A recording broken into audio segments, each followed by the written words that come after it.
बात करते हैं चांदी के साथ, क्योंकि चांदी में आज मुनाफा वसूली दिख रही है। 1600 रुपए से ज्यादा की गिरावट यहां पर दिख रही है। लेकिन क्या ये गिरावट आपके लिए मौका है, यही सबसे पहले जानते हैं। हमारे साथ प्रो इंटेलिट्रेड सर्विसेज के दिनेश सोमानी जी हैं। Dinesh ji, good morning. शुरुआत चांदी से सर, चांदी आज काफी कमजोर है। क्या दिन के दौरान कुछ रिकवरी की उम्मीद है या इस हफ्ते रिकवरी की उम्मीद कर रहे हैं, और कितना गिरने के बाद खरीदना चाहिए, ये भी बता दीजिए। जी बिल्कुल विश्व मोहन जी, पिछला वीक जो है चांदी के लिए काफी अच्छा साबित हुआ है। 4.5 से 5% के गेंद हमें देखने मिले हैं। 1,85,000 के ऊपर के लेवल्स हमें मार्च कॉन्ट्रैक्ट में देखने मिले। वहां से थोड़ा सा गिरावट का रुख आया है। आई थिंक 1,81,200 के आसपास इंट्राडे में ये बाइंग बनता है। 1,83,000 और 1,50,000 के अपसाइड टारगेट इस वीक तक देखने मिल सकते हैं। कोई पोजिशनल अगर इसमें ट्रेड करना चाहता है तो मुझे लगता है 1,78,000 का वेट करना चाहिए। वहां पर आप पोजिशनल लॉन्ग इनिशिएट कर सकते हो, और मुझे लगता है इस मंथ के एंड तक, मतलब साल के अंत तक 1,94,000 के लेवल हमें देखने मिलते हैं। 1,94,000 साल अंत तक। और जो इमीडिएट टारगेट है, जो ट्रेड 1-2 दिन के लिए कर रहे हैं, उनके लिए भी टारगेट आ गए हैं। डिप में खरीदारी करें 1,81,200, जो करंट लेवल है, यहां से 600 रुपए नीचे का एंट्री लेवल है। गोल्ड सर सुस्त दिख रहा है। फेड की बैठक से पहले कल से बैठक शुरू हो रही है और 10 तारीख को लेट नाइट में आ भी जाएगा फैसला। क्या लग रहा है सर, गोल्ड में अभी वेट कर ले, फैसला आने दे, उसके बाद ट्रेड करें? जी बिल्कुल, गोल्ड और सिल्वर का अगर हम कंपैरिजन करते हैं तो सिल्वर ने बहुत ही अच्छा परफॉर्मेंस दिया है। जो रेशो करीब करीब 78-80 के आसपास था, वो रेशो घट के अभी 72.5 के आसपास आ गया। मतलब सिल्वर कंटिन्यूअसली आउट परफॉर्म कर रही है, निरंतर हायर हाइज और न्यू हाई क्रिएट कर रही है। जबकि गोल्ड जो है अपना ऑल टाइम हाई 1,32,200 को छू नहीं पाया है। तो मुझे लगता है गोल्ड में थोड़ी सुस्ती और भी बरकरार रह सकती है। 1,30,800, 1,31,000 के आसपास इसमें शायद दोबारा प्रेशर बन सकता है। डाउनसाइड मुझे लगता है 1,29,500 के लेवल से माफ कीजिएगा दिखा सकता है। गोल्ड में मेरे हिसाब से ट्रेड से भी बचे रहना चाहिए। सिल्वर बाय ऑन डिप्स की रणनीति अपनाना चाहिए। तो सिल्वर पे आप ज्यादा फोकस कर रहे हैं, मोमेंटम यहीं पे शिफ्ट हो रहा है, ये कहना है सोमानी जी का। सर, अब मेटल्स का क्या हाल होने वाला है? मेटल्स में भी इसी तरह की रफ्तार दिखेगी कि, और क्या पसंद है उस पूरे ही पैक से, पूरे बास्केट से? जी बिल्कुल, बेहतरीन परफॉर्मेंस आया है बेस मेटल्स का, और मुझे लगता है कॉपर ने जो है 925 के लेवल से निरंतर 1094 के लेवल्स के आसपास ये ट्रेड कर रहा है। कॉपर थोड़ा सा डिप लेना चाहिए। आई थिंक 1087 1088 के आसपास कॉपर बाइंग बनती है। 1081 का स्टॉप लॉस मेंटेन करके 1098 और 1108 के लेवल देखने मिल सकते हैं। लेकिन सबसे स्ट्रॉन्ग कोई काउंटर अभी इमर्ज होकर आ रहा है तो मुझे जिंक लगता है। 311 रुपए 50 पैसे के आसपास जिंक में बेहतरीन बाइंग बन सकती है। 308 रुपए का स्टॉप लॉस मेंटेन करे पोजिशनल, इस वीक के एंड तक 319 के लेवल हमें दिखा सकता है। जिंक 311 रुपए 40 पैसे पे खरीदे, 319 का टारगेट पोजिशनल रहा है, ये ध्यान रखिएगा। 8 रुपए ऊपर का टारगेट दे रहे हैं। क्रूड में अब क्या व्यू बन रहा है सर? हल्की तेजी दिख रही है, $64 के आसपास ब्रेंट का भाव है। क्या यहां पर कुछ और तेजी दिख रही है, या अब ये रेंज में फंसा रहेगा अभी कुछ समय तक? मुझे लगता है विश्वमन जी, क्रूड एक रेंज के बाहर निकल चुका है, एक दायरे से बाहर आ चुका है, और आने वाला समय क्रूड में एक अच्छा परफॉर्मेंस दे सकता है। 5420 का लेवल जो था, ये बार बार यहां से टकराकर प्राइसेस नीचे आती थी। 5220 5230 के आसपास आ जाती थी। अब 5430 के ऊपर ये सस्टेन कर रहा है। मुझे लगता है 5405 5410 के आसपास क्रूड मिलता है तो ये निश्चित तौर से बाइंग का एक अवसर बन सकता है।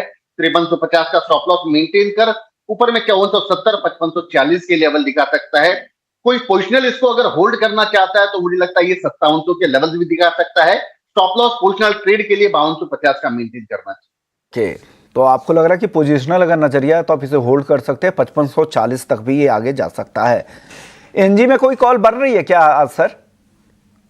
कि एनजी का परफॉर्मेंस काफी अच्छा रहा है। मतलब ओवरऑल अगर एमसेक्स का पैकर हम देखते हैं तो सारे ही काउंटर्स ने एक अच्छा परफॉर्मेंस दिया है, बेहतरीन रिटर्न दिया है निवेशकों के लिए, बायर के लिए। आई थिंक एनजी 470 का लेवल क्रॉस करना चाहिए। 470 के ऊपर ही इसमें फ्रेश बाइंग बननी चाहिए। ऊपर में 488 के लेवल दिखा सकता है और 463 का स्टॉप लॉस मेंटेन कर सकता है। ओके, हालांकि आज के साथ में काफी गिरावट दिख रही है, यहाँ पर 4.5% की गिरावट। सर, ऑप्शंस में इसमें अगर कोई कॉल बता दे एनजी में तो ज्यादा अच्छा रहेगा। आज गिरा भी हुआ है, क्या मौका है क्या कुछ कॉल खरीदने का? आई थिंक 460 की जो कॉल है ये करीब करीब 24 रुपए के आसपास बाय करना चाहिए। 18 रुपए का स्टॉप लॉस मेंटेन करके ऊपर में 40 रुपए के लेवल से दिखा सकता है। तो 460 के स्ट्राइक की कॉल खरीदने की सलाह यहां पर दी गई है सोमानी जी की तरफ से। एग्री मार्केट का रुख कर लेते हैं। सबसे पहले जीरे की बात करते हैं। जीरा आज 1% से ज्यादा कमजोर है, 21,250 के आसपास। सोमानी जी, यहाँ क्या करना चाहिए?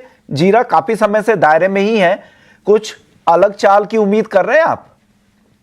जी बिल्कुल, निचले लेवल देखते हैं तो 18,200 का इसने लो बनाया था, वहां से करीब करीब 22,000 के लेवल इसने दिखाया है। आई थिंक अब इसका जो अप ट्रेंड है ये ऑलमोस्ट एक हॉल्ट लेवल पर आ चुका है। आज भी अगर हम पूरे गुजरात की बात करते हैं तो 15 से 16,000 बोरी के अराइवल्स है।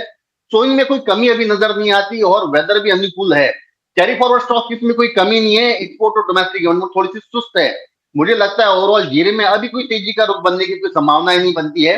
एक रेंज बाउंड एक्टिविटी है, नीचे में मुझे लगता है 20,400 20,500 का लेवल से दिखा सकता है, ऊपर में 22,200 के लेवल से दिखा सकता है। तो 2,000 रुपए का दायरा यहाँ से एक महीने के भीतर भीतर मुझे इसी दायरे में ट्रेड करता हुआ नजर आता है। ओके। और धनिया सर, धनिया अच्छी तेजी के बाद आज थोड़ी मुनाफा वसूली दिख रही है, 1.25% के आसपास।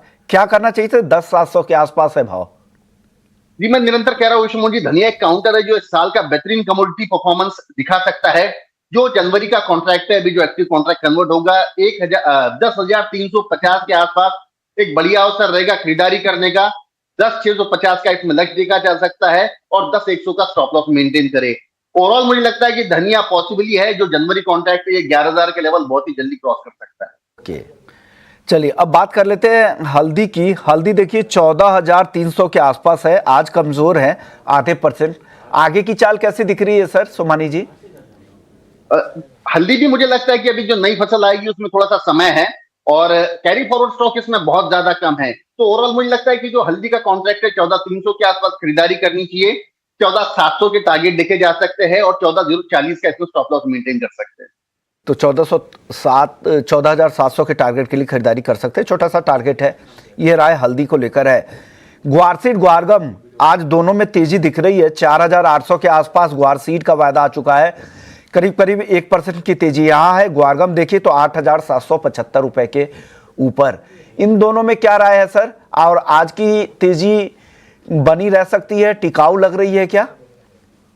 मुझे लगता है ग्वार सीड ग्वारगम काफी अंडर वैल्यू रही चुकी है कमोडिटी। वैल्यू बाइंग के तौर पर इसमें बाइंग जरूर की जा सकती है और खासकर जो गम है जनवरी कॉन्ट्रैक्ट आई थिंक 8850 के आसपास बाय करना चाहिए। 8700 के स्टॉप लॉस से ऊपर में 9200 के लेवल से दिखा सकता है।